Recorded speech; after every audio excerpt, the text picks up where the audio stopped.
कई बार हम लोग भांग खाते हैं ना, अरे सर, तो वो कई बार वो चढ़ता है ना, तो फिर एक ही लाइन बार बार रिपीट हम लोग करते ऐसा भी मत कहिए, ऐसा मत। तो जो अडानी का जो नशा है ना, आगे बढ़ते हैं। वो शशि थरूर जी ने फिर एक ऐसा स्टेटमेंट दिया जिससे वो अपनी ही पार्टी के निशाने पर हैं। वो अक्सर कई बातें ऐसी कह चुके हैं।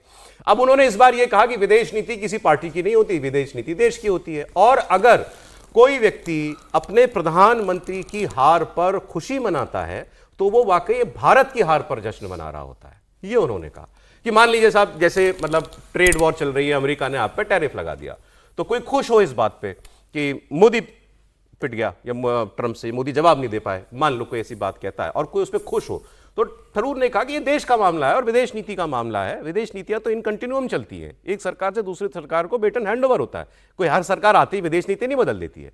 तो आपके प्रधानमंत्री, अगर मान लीजिए कहीं कोई ऐसी बात है कि प्रधानमंत्री का कोई इनिशिएटिव जो है वो काम नहीं किया, कुछ भी हो गया, तो खुश मत हुई, फिर इसका मतलब आप देश की हार पे खुश हो रहे हैं। तो मैंने देखा बयान इस पे आए, इनके सांसद, पूर्व सांसद है हनुमंत राव जी, सीनियर आदमी है, आंध्र प्रदेश से आते हैं, मंत्री रहे। हाँ, तो उन्होंने कुछ बोला। एक भक्त चरण दास जी हैं, उनको मैंने देखा, वो उड़ीसा के प्रदेश अध्यक्ष हैं, वो एक बार बिहार के भी वो रह चुके हैं, प्रभारी वगैरह, सीनियर आदमी वो भी। उन्होंने तो कह दिया कि ये चाटुकारिता कर रहे हैं, चाटुकारों की तरह बात करते हैं ये शशि थरूर। और हनुमंत राव कह रहे हैं कि अब इसमें धमकी भी थी और अपना बड़प्पन भी दिखाने की कोशिश की। कांग्रेस पार्टी है, यहां तो सब बोल सकते हैं, किसी और पार्टी में होते तब तक निकाल दिए गए होते।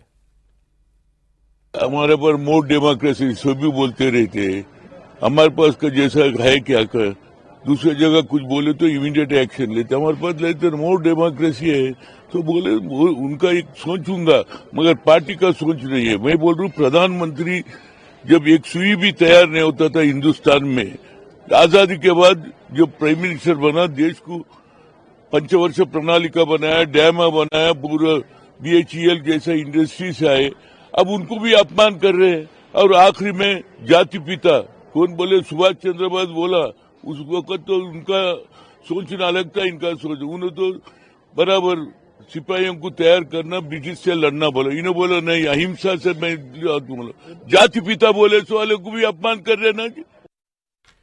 अब वो ये कह रहे हैं कि जब बीजेपी नेहरू जी का अपमान करती है तब थरूर जी कुछ क्यों नहीं बोलते, मगर बात में अगर लॉजिक है, इसको एक्सेप्ट करने में प्रॉब्लम क्या है? बात वो यही बात हम दिग्विजय सिंह की जी के लिए कह रहे थे, यही हम थरूर जी के लिए कह रहे हैं। सर बिल्कुल ठीक बात है, ये कल उन्होंने पोस्ट किया था, तब भी उन्होंने कहा कि ये शशि थरूर बिल्कुल ठीक बात इस तरह से कर रहे हैं कि भी विदेश नीति, और ये हम बार बार चर्चा कर, जब ऑपरेशन सिंदूर के दौरान भी ये चर्चा हो रही थी फौज को लेकर कि कितने जहाज गिराए गए, राफेल कितने गिरे नहीं गिरे, तो विदेश नीति और फौज को देश के साथ जोड़कर रखना चाहिए, और उसमें यदि कोई नुकसान हो रहा है तो वो हम सबका नुकसान है, यदि हार भी है तो भी या जीत भी है जो भी, तो उसको विदेश नीति को और भारत के, ये शशि थरूर जी ने बहुत स्पेसिफिक तरीके से कह दिया कि प्रधानमंत्री की हार कौन, प्रधानमंत्री भी देश के प्रधानमंत्री है ना, देश ही है सर, तो देश ही है, देश को रिप्रेजेंट कर रहे हैं, तो वो बात ठीक है।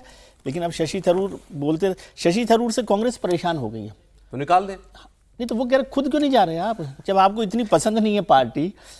अब वो चाहते हैं कि भाई मैं MP भी बना रहा हूँ और बोलता भी रहूं। लेकिन कल का उनका शॉट बहुत अच्छा है, आपने पता नहीं देखा कि नहीं देखा, CWC में वो लेट हो गए थे तो भागते दौड़ते गए हैं, और वो विदेश नीति के पार्लियामेंट्री स्टैंडिंग कमेटी में कांग्रेस की तरफ से चेयरमैन भी हैं। ये तो करियर डिप्लोमेट हैं, तो उनकी बात। एक तस्वीर आपको और दिखा देता हूं, चलिए बस, फिर आगे हम लोग SIR की बात करेंगे, बड़ी खबर है उसमें भी। कल जब ये कांग्रेस की CWC चल रही थी तो बाहर कुछ लोग प्रोटेस्ट कर रहे थे, मांग कर रहे थे रादर। ये देखिए तस्वीर इंदिरा भवन के बाहर की है। ये क्या मांग रहे थे मालूम है आपको? ये मांग रहे थे कर्नाटक के लिए दलित मुख्यमंत्री। जी परमेश्वर के समर्थक थे। जी परमेश्वर सीनियर लीडर हैं और होम मिनिस्टर हैं, और वो कई बार कह भी चुके हैं कि हाँ मुझे अगर बनाएंगे तो मैं तैयार हूं। उनको मुख्यमंत्री बनाने की मांग को लेकर लोग वहां पर पहुंचे हुए थे। तो कर्नाटक का झगड़ा तो अब बिल्कुल जो है रोड पर है, अब तो लिटरली रोड पर है। अब देखें कि इसमें कांग्रेस पार्टी क्या करती है आगे। शिव कुमार ने इन्हीं को आगे कर दिया है कि हम नहीं तो तुम डायरेक्ट लड़ाई नहीं लड़ रहे हैं, OBC से दलित पर आ जाएंगे ना। डायरेक्ट शिव कुमार ने डायरेक्ट लड़ाई लड़ने से बेहतर समझा कि हम किसी को आगे खड़ा करते हैं। अच्छा, ये प्रोजेक्ट उन्हीं का है। चल आगे बढ़ते हैं। SIR की बात मैं आपको बताता हूं। यूपी में SIR का नया डेटा आया है जिसमें किस जिले में कितने वोट कटे इसका पता चलता है। तो सबसे ज्यादा वोट लखनऊ, गाजियाबाद, बलरामपुर, कानपुर और मेरठ में कम हुए हैं। चुनाव आयोग के आंकड़ों के मुताबिक सबसे ज्यादा 30% वोटर लखनऊ में कम हुए हैं, गाजियाबाद में लगभग 29%, बलरामपुर में लगभग 26%, कानपुर नगर में 25.5% और मेरठ में 24.5% वोट जो है वो कम हुआ। ये हमने आपको कल बताया था। कुल उत्तर प्रदेश में 2,89,00,000 2.89 करोड़ वोट जो है वो कटा है। अच्छा, अब देखिए, अब ऐसे कैसे दिव्य ज्ञान किसी को प्राप्त होता है। कल अखिलेश जी ने क्या कहा था इस पर जब डेटा आया कि ये तो 80-90% बीजेपी का वोट है, तो मुख्यमंत्री योगी आदित्यनाथ कह चुके हैं, तो हर जिले में 63,000 वोट कट जाएगा। और फिर यहां किसी ने बताया था, शायद सर ने बताया था कि बहुत सारी सीटें थी जहां मार्जिन 50,000 से कम ही था। तो अखिलेश जी ने कहा इस बार दहाई का आंकड़ा बीजेपी पार नहीं करेगी 2027 के असेंबली इलेक्शन के अंदर। तो कल तो वो इस पर खुश थे। अब आज उन्होंने नया एंगल उठा दिया। आज उन्होंने ये कहा कि भाई ये बताओ, मुख्यमंत्री ने तो 4 करोड़ कहे थे, ये 2.89 करोड़ कैसे रह गया? इसका मतलब किसी ने 1 करोड़ से ज्यादा वोट जुड़वा दिया। तो वो वोट जुड़ा कैसे? आपसे कल नहीं बोली बात, ये आज बोल रहे हैं। डेटा वही है, कोई नया डेटा नहीं आया कल से आज में। आज वो कह रहे हैं कि ये 1 करोड़ से ज्यादा वोटर कहां से आ गया?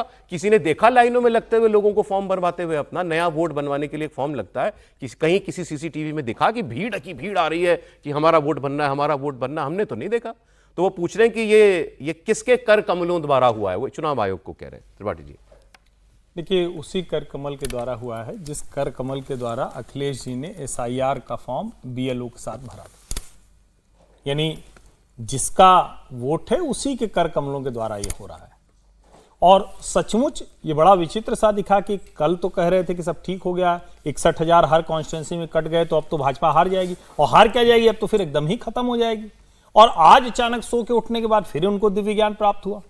अब दरअसल सुबह तक में हुआ क्या होगा, कई लोगों ने कहा कि अरे आपने तो ये कह दिया, अरे आपने तो एक तरह से सही ठहरा दिया SIR को, अरे चुनाव आयोग ने तो बड़ा अच्छा काम कर दिया, ये अखिलेश यादव ने मोहर लगा दी, पहले BLO के साथ होकर के कर चुके हैं। फिर उनको लगा हो क्या ऐसे हमको करना चाहिए? अरे नहीं, अभी 27 में चुनाव है, कुछ तो बहाना भी खोजना चाहिए। तो फिर उन्होंने वो लंबा चौड़ा लिख डाला है किसके कर कमल से CCTV लगा कि नहीं। अब क्या CCTV लगता है? अरे भाई, आप हर बार थोड़ा बोलते वक्त सोचिए, यहां जो भी जहां जा रहा है वो तो BLO अपने बूथ पे जा रहा है।